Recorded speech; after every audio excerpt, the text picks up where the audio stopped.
Video में हम chapter number 10 के जो 2 नंबर के प्रश्न पूछे जाते हैं उसका अध्ययन करेंगे। तो पहला प्रश्न ऐसा है कि वाहन का पश्च दृश्य देखने के लिए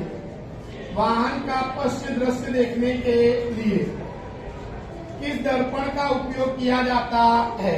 तो आपको याद रखिएगा कि वाहन का पश्च दृश्य देखने के लिए किस दर्पण का उपयोग किया जाता है, तो वो आएगा उत्तल दर्पण। अपने उत्तर को कारण सहित समझाना है। तो आपको लिखने का कि जो उत्तल दर्पण होता है, ये उत्तल दर्पण है। उत्तल दर्पण से बनने वाला प्रतिबिंब हमेशा कैसा होता है? आभासी होता है, सीधा होता है और वस्तु से छोटा होता है। दूसरी बात कि उत्तल दर्पण जो है वो बाहर की ओर वक्रित होता है। बाहर की ओर वक्रित होने से उसका जो दृष्टि क्षेत्र है वो दृष्टि क्षेत्र कैसा होता है? बड़ा। उसका दृष्टि क्षेत्र बड़ा होता है, जिसके कारण वो ड्राइवर को पीछे का बड़ा विस्तार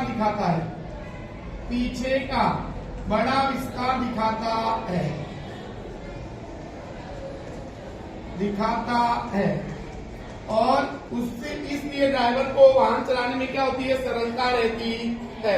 इसलिए वाहन का पश्च दृश्य देखने के लिए हम उत्तल दर्पण का उपयोग करते हैं। प्रश्न ऐसा था कि वाहन का पश्च दृश्य देखने के लिए यानी पीछे का दृश्य देखने के लिए किस प्रकार के दर्पण का उपयोग किया जाता है, तो उत्तर आएगा उत्तल दर्पण। अब अपने उत्तर को कारण सही समझाना है। तो लिखने का उत्तल दर्पण से बनने वाला प्रतिबिंब हमेशा आभासी, सीधा और वस्तु से छोटा होता है। उत्तल दर्पण बाहर की ओर क्या होता है? वक्रित होता है। बाहर की ओर वक्रित होने के कारण उसका दृष्टि क्षेत्र कैसा होता है? बड़ा। इसलिए वो पीछे के बड़े विस्तार को ड्राइवर को दिखाता है, जिससे उसको गाड़ी चलाने में क्या रहती है? सरलता। इसलिए वाहन का पश्च दृश्य देखने के लिए उत्तल दर्पण का उपयोग किया जाता है। अगला प्रश्न है कि प्रकाश का परावर्तन किसे कहते हैं? प्रकाश का परावर्तन किसे कहते हैं और परावर्तन के नियम लिखो।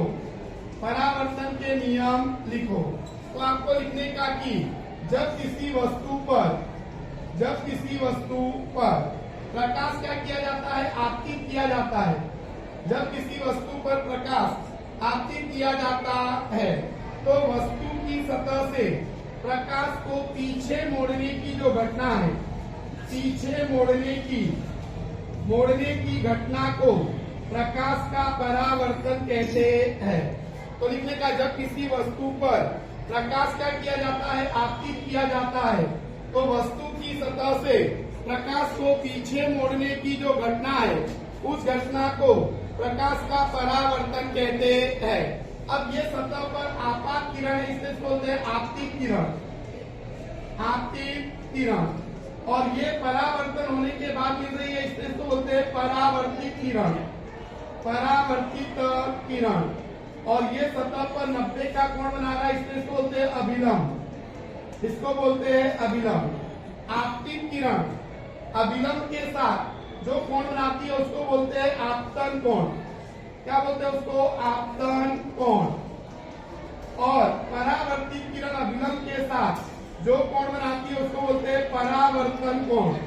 क्या बोलते हैं? परावर्तन कोण। तो परावर्तन किसे कहते हैं? तो जब किसी वस्तु पर प्रकाश आपतित किया जाता है तो वस्तु की सतह से प्रकाश को पीछे मोड़ने की जो घटना है, उस घटना को प्रकाश का परावर्तन कहते हैं। प्रकाश के परावर्तन के 2 नियम हैं। पहला नियम आपतित किरण, परावर्तित किरण और अभिलंब तीनों एक ही समतल में होते हैं। तीनों एक ही समतल में या एक ही तल में होते हैं। ये देखो आपतित किरण, ये परावर्तित किरण और ये अभिलंब तीनों ब्लैक बोर्ड पर है। कोई ब्लैक बोर्ड के बाहर है नहीं। तो ब्लैक बोर्ड क्या है? समतल है। तो तीनों एक ही समतल में या एक ही तल में होते हैं। दूसरा नियम है कि आपतन कोण और परावर्तन कोण का मान समान होता है। अगर आपकी किरण अभिलंब से 30 का कोण बना रही है तो परावर्तन भी 30 पर ही होता है। तो आपतन कोण और परावर्तन कोण का मान समान होता है। तो ये प्रश्न था प्रकाश का परावर्तन किसे कहते हैं और परावर्तन के नियम। अब एक ऐसा प्रश्न पूछेगा कि प्रश्न नंबर 3 है कि अवतल दर्पण के सामने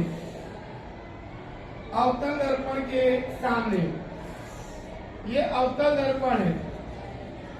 तो अवतल दर्पण के सामने, अब अवतल दर्पण के सामने ध्रुव और मुख्य फोकस के बीच में वस्तु रखी है। कहां पर वस्तु रखी है? ध्रुव और मुख्य फोकस के बीच में। प्रश्न क्या पूछेगा आपको कि अवतल दर्पण के सामने ध्रुव और मुख्य फोकस के बीच में रखी गई, ध्रुव और मुख्य फोकस के बीच में रखी गई प्रतिबिंब का आपको क्या बताना है? स्थान, प्रकार और क्या बताना है? आकार, आकृति बनाकर समझाना है। तो अवतल दर्पण के सामने हमने वस्तु को क्या रखा है? ध्रुव और मुख्य फोकस के बीच में। अवतल दर्पण के सामने वस्तु को क्या रखा है? ध्रुव और मुख्य फोकस के बीच में। अब ये वस्तु है AB, क्या है? अब इसमें से देखो यहाँ पर A में से 2 किरण आपकी करनी है। कितनी किरण? एक वक्रता केंद्र से लाओ और A से गुजरकर दर्पण पर क्या हो? आपकी A से किरण, एक से वक्रता केंद्र से किरण लाओ और A से गुजरकर और दर्पण पर क्या हो? आपकी तो क्या हो? और दूसरी A में से एक किरण लाओ की जो ध्रुव के साथ कुछ अंश का क्या बनाए? कोण। कुछ अंश का क्या बनाए? कोण। तो देखो A में से कितनी किरण आपतित करनी है? 2। अच्छा, जहां पर वस्तु कही है वहां पर वस्तु को रख देने का। फिर A बिंदु में से दर्पण पर कितनी किरण आपतित करने की? 2। तो हमने 2 किरण आपतित की कि एक वक्रता केंद्र और A में से गुजरकर अवतल दर्पण पर क्या हो रही है? आपतित। और एक किरण आपतित की जो ध्रुव के साथ क्या बना रही है? कोण। अब दर्पण के द्वारा इस आपतित किरण का क्या होगा? परावर्तन। तो हमने पढ़ा है कि जो किरण वक्रता केंद्र में से आती है उसका जब परावर्तन होता है तो उसी मार्ग पर क्या लौटती है? वापस। लेकिन जो ध्रुव पर कोण बनाकर किरण आती है उसका उतने ही कोण पर क्या होता है? परावर्तन। क्या होता है? परावर्तन। तो दोनों देखो एक दूसरे से दूर भाग रही है। इसका मतलब दर्पण के सामने काटेगी नहीं। अब दर्पण के सामने नहीं काटेगी तो हम कहाँ बढ़ाएंगे? पीछे। कहाँ बढ़ाएंगे? पीछे। और पीछे एक दूसरे को जहां काटेगी, पीछे एक दूसरे को जहां काटे तो वहां पर हम क्या लिखेंगे? तो वहां पर हम लिखेंगे A'। क्या लिखेंगे? और यहां से लंब डालेंगे तो क्या बनेगा? B'। क्या बनेगा? B'। तो आपको बताने का कि प्रतिबिंब कहाँ बनेगा? तो प्रतिबिंब बनेगा दर्पण के पीछे। दर्पण के पीछे। अच्छा, प्रतिबिंब कैसा बन रहा है? पीछे बने तो आभासी और सीधा। आभासी और सीधा। अच्छा, आकार में देखो वस्तु से कैसा लग रहा है? बड़ा। तो लिखेगा वस्तु से बड़ा। वस्तु से बड़ा बनता है। तो ऐसा प्रश्न जब भी पूछे तो आपको जहां जो दर्पण का है वो दर्पण बनाने का, जहां कहिए वहां पर वस्तु रखने की और एक बिंदु में से दर्पण पर कितनी किरण आपतित करने की? 2। और फिर दोनों का परावर्तन करने का। और परावर्तित किरण जहां पर एक दूसरे को काटे वहां पर A का प्रतिबिंब बनेगा और वहां से फिर A में से यानी हमको क्या मिलेगा? A'। और A' में से मुख्य अक्ष पर क्या डालने का? लंब। तो हमको मिलेगा B'। तो हमारा प्रतिबिंब मिल जाएगा और प्रतिबिंब का हमको क्या मिल जाएगा? स्थान। और फिर हम प्रकार बता पाएंगे और आकार। तो इस प्रश्न में जब भी पूछे तो ऐसा आपको चित्र बनाकर और ये 4 पॉइंट लिखने रहते हैं। और इस चैप्टर का जो लास्ट प्रश्न है कि अवतल दर्पण के उपयोग बताइए। अवतल दर्पण के उपयोग लिखो। तो देखो अवतल दर्पण का उपयोग, कहाँ कहाँ पर होता है? तो पहला टॉर्च में, सर्च लाइट में फिर कहाँ पर होता है वाहन के अग्रदीप में यानी हेडलाइट में होता है।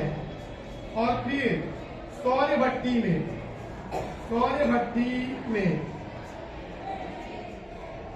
तो इन सब जगह पर अवतल दर्पण का किसका तो अवतल दर्पण का उपयोग कहाँ पर होता है टॉर्च सर्च लाइट में, वाहन के अग्रदीप में, सौर्य भट्टी में और सेविंग दर्पण में इसका उपयोग होता है।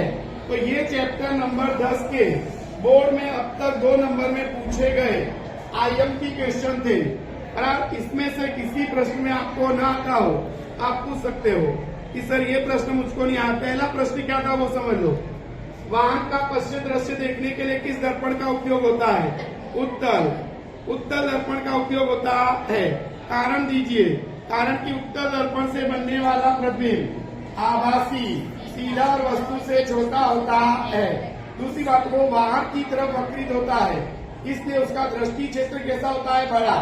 और वो पीछे के बड़े विस्तार को ड्राइवर को दिखाता है, जिससे उसको गाड़ी चलाने में क्या रहती है? सरलता। इसलिए वाहन का पश्चिम दृश्य देखने के लिए उत्तल दर्पण का उपयोग किया जाता है। दूसरा प्रश्न है प्रकाश का परावर्तन अर्थात क्या और परावर्तन के नियम। तो लिखिएगा जब किसी वस्तु पर प्रकाश आपतित किया जाता है तब वस्तु की सतह से प्रकाश को पीछे मोड़ने की घटना को प्रकाश का परावर्तन कहते हैं।